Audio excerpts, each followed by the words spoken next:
In today's episode of the Pathwing Presents podcast, I have a very interesting guest here with me today. I'm with Maria Malesevic, and she's heading over from the team over at Techdinamics. She's the director of sales and marketing, and essentially we want to, really figure out what Techdinamics is all about. The website gives it away. We're looking at a multi-carrier shipping software, which is basically, helping hundreds of carriers and hundreds of connected systems. So we want to really deep dive into what Techdinamics is all about, but more so how Maria is thinking about growth for the company. So welcome to the show.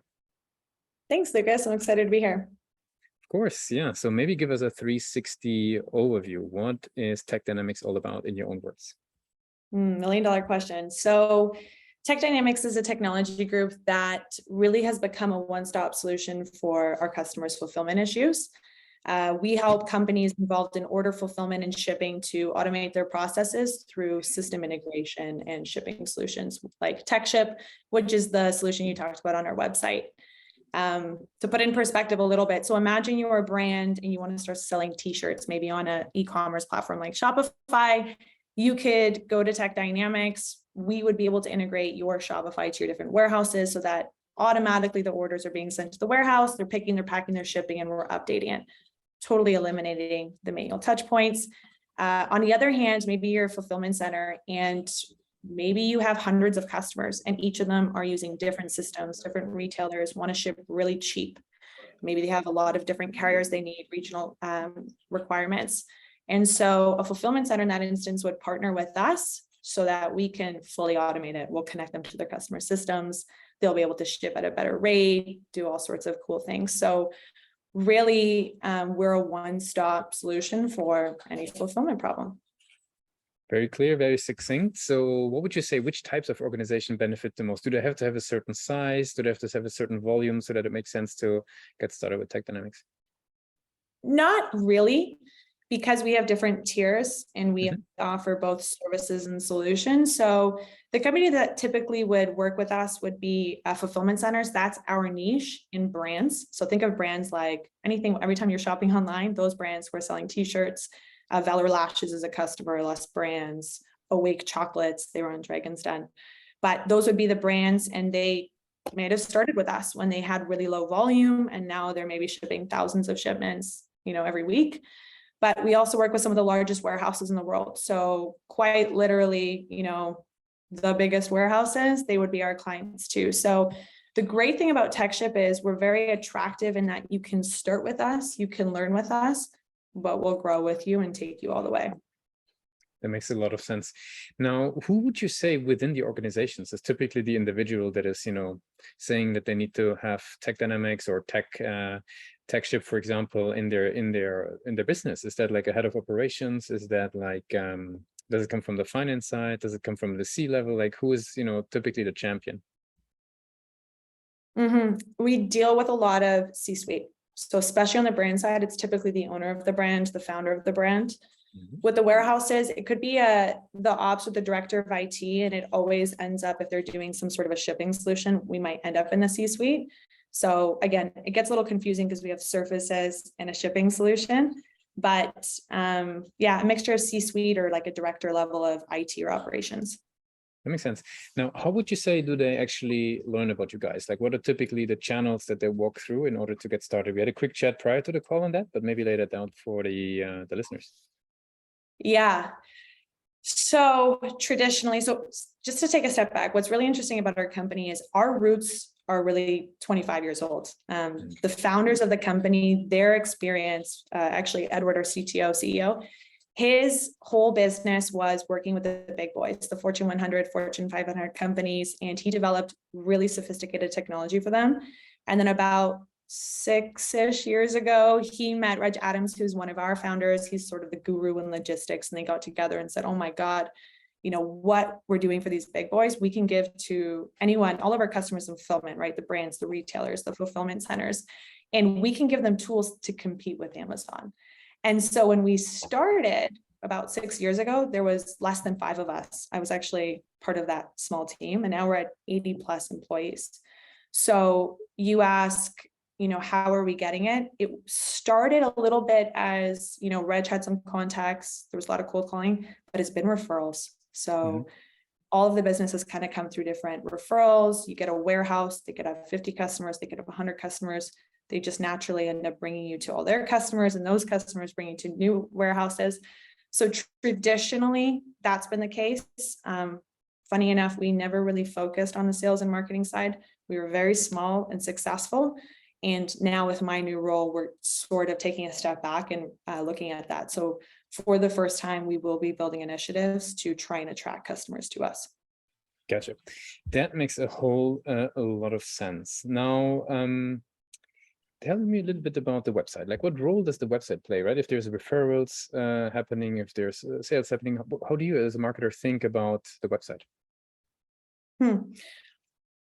We've neglected our website for the last little while.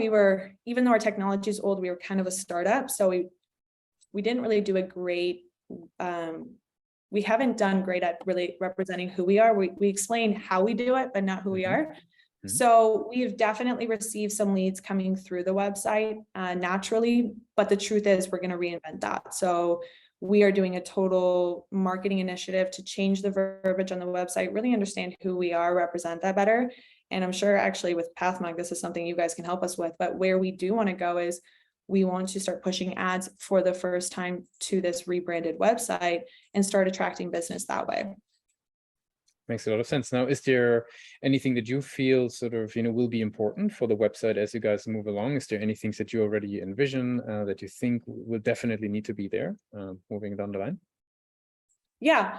I think the industry we're in is very complicated, and I think we do a lot. We do a lot of things. So what's going to be most important is understanding our brand DNA and understanding who we are and communicating that effectively, and finding a way that's really easy to explain that, right? So I think what we're going to have to do is use some case studies and, use very clear verbiage explaining that. What is interesting is tracking the traffic, understanding, what pages are people actually looking at, what are most people most interested in, where are they spending the most time. Those sorts of analytics we're extremely interested in as well.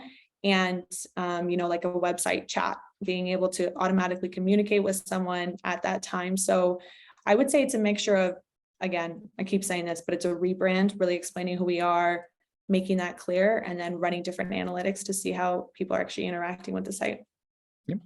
Very cool. Now let's switch gears a little bit and talk about your journey in sales and marketing. Like, how would you describe sort of your daily business? Like, what's the types of projects, the types of things that you are working on? Me specifically, or our group? Well, that's a fun question.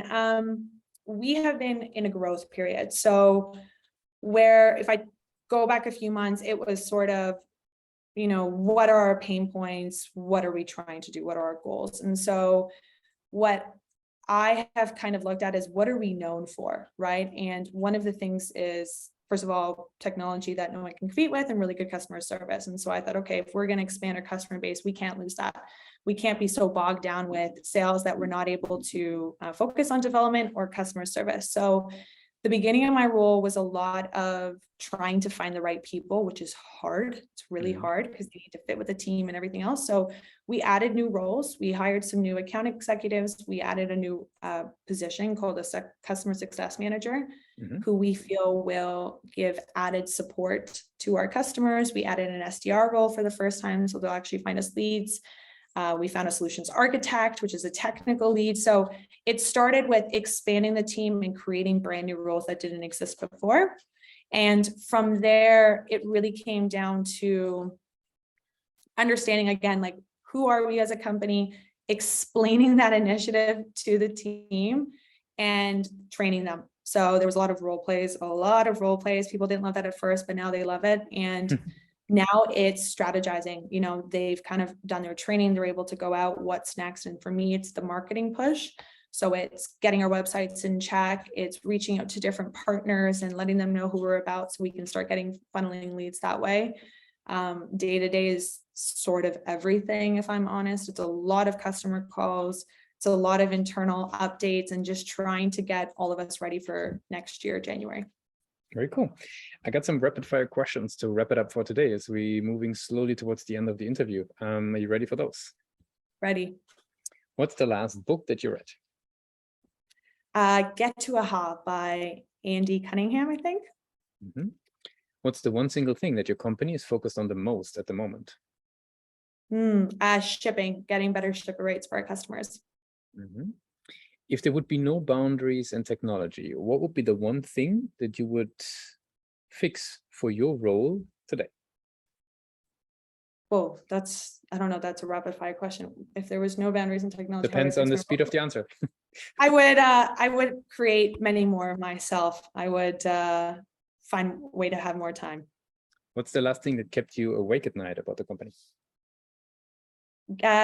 Just making sure that we get more leads. Mhm. And for the very last question, I'd like to do a little bit of time travel with you. Let's go back to the University of Toronto. You're heading out of formal education into the world of business and growth. What's the one advice that you would give yourself for your journey?